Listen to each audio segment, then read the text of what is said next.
नमस्कार दोस्तों। Thompson Reuters foundation के एक सर्वे के अनुसार आज इंडिया महिलाओं के लिए मोस्ट डेंजरस कंट्री है। स्पेशली राजस्थान और यूपी जैसे स्टेट्स में तो महिलाओं का जीना हराम हो चुका है। स्टेटिस्टिक्स हमें ये शो करते हैं कि इंडिया में लगभग हर 20 मिनट में एक बलात्कार होता है और इतने सारे बलात्कार के मामलों ने आज देश में जेंडर बेस्ड अटैक्स को स्पॉटलाइट में ला दिया है। दोस्तों, अगर ह्यूमैनिटी की बात की जाए तो ह्यूमैनिटी का दी एंड तो तभी हो गया था जब 2012 में निर्भया केस सामने आया था। दोस्तों, उस समय जस्टिस के लिए पूरा इंडिया एक साथ खड़ा हो गया था। पूरा इंडिया रोया था। पूरे इंडिया ने कैंडल मार्च किया था। पूरे इंडिया ने प्रे किया था जिससे फिर ऐसा कभी ना हो। बट अनफॉर्चुनेटली दोस्तों, नथिंग चेंज्ड। तो दोस्तों, चलिए आज की ये वीडियो में बात करते हैं कि इतने कड़े से कड़े कानून और रेप लॉस के संशोधन के बावजूद भी क्यों इंडिया में ऐसे घिनौने अपराध बढ़ रहे हैं और क्यों महिलाओं के खिलाफ इतने सारे यौन हिंसा के केसेस। तो दोस्तों, शुरू करते हैं वीडियो मेरे इस ऑसम इंट्रो के बाद।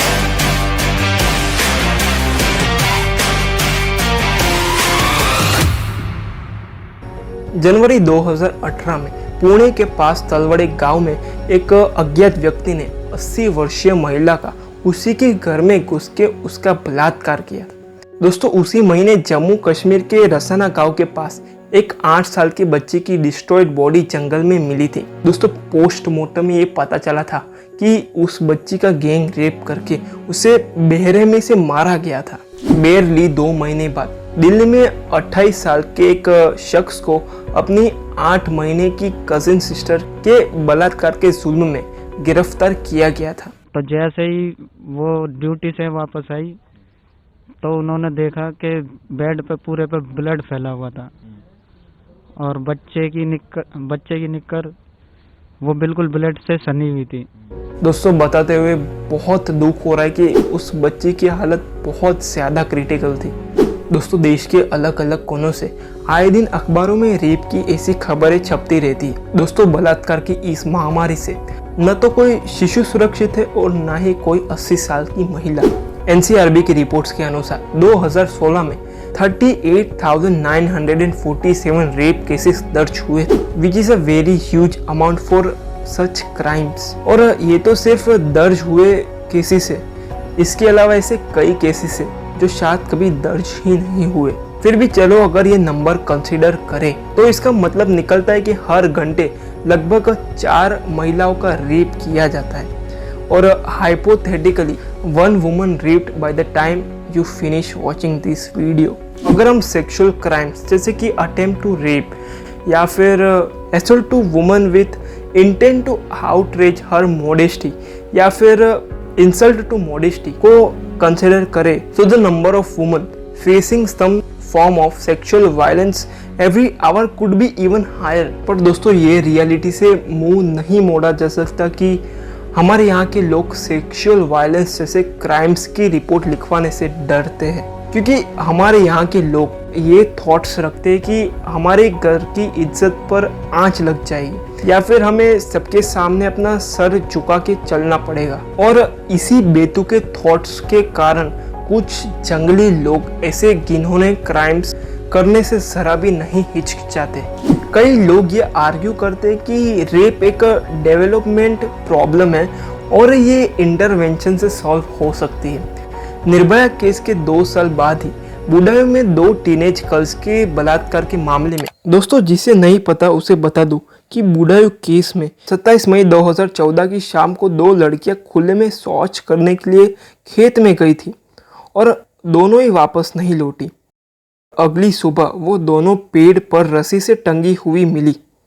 पोस्टमार्टम में पता चला कि उनके साथ गैंग रेप हुआ था। बलात्कार के मामले में कई लोगों ने बलात्कार से बचने के लिए ज्यादा शौचालय की मांग की। इसी तरह पब्लिक प्लेसेस पर बेटर लाइटिंग, पुलिस प्रेजेंस और सर्विलियंस सिस्टम्स की भी मांग की। पर ये वीडियो में मैं ये आर्ग्यू करता हूँ that we need a far more holistic view. Rape male violence और डोमिनेंस की कल्चर का एक प्रोडक्ट है और हमें ये पता लगाना चाहिए कि किन सर्कमस्टेंसेस और फैक्टर्स के कारण रेप इतना कॉमन हो गया है। चलिए दोस्तों, मैं ही आपको एक फैक्टर एज एन एग्जाम्पल बता देता हूँ। लो status of women, big issue.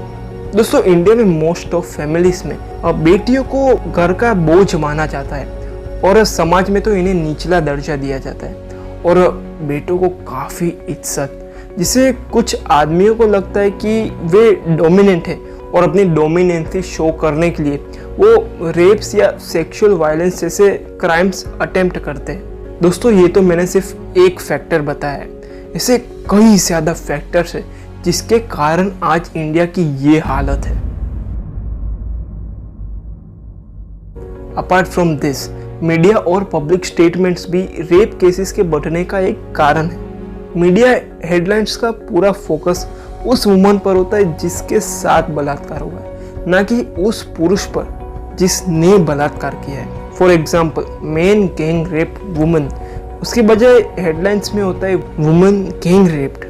दोस्तों, उस महिला को सर्वाइवर कहने के बजाय लोग उसे एक विक्टिम का दर्जा दे देते हैं। लोग उसे हमेशा ये कहकर जज करते कि शायद उसने ढंग के कपड़े पहने नहीं होंगे इसलिए उस आदमी का मन बहक गया होगा, या फिर ये कहते हैं कि शायद उस लड़की ने उस लड़के के साथ ज़्यादा हंस बोल दिया होगा इसलिए शायद उस लड़के के मन में उल्टे सीधे ख्याल आ गए होंगे।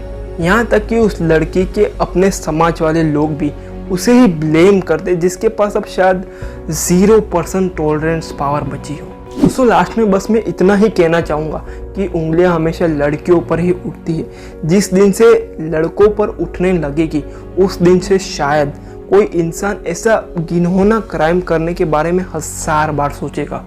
So friends, that's all for this video. Make sure कि आप मेरी अगली वीडियो देखने के लिए चैनल को सब्सक्राइब करें, क्योंकि मेरी नेक्स्ट वीडियो का टॉपिक होने वाला about Even after 11 long years, the redevelopment of Asia's second largest slum, Dharavi, is nowhere in sight. Mumbai, where Asia's largest slum, Dharavi, has got no bidders yet again. why Dharavi is still not developed yet? Why more delays to redevelopment of Asia's largest slums? दोस्तों, in last, thanks for watching this video.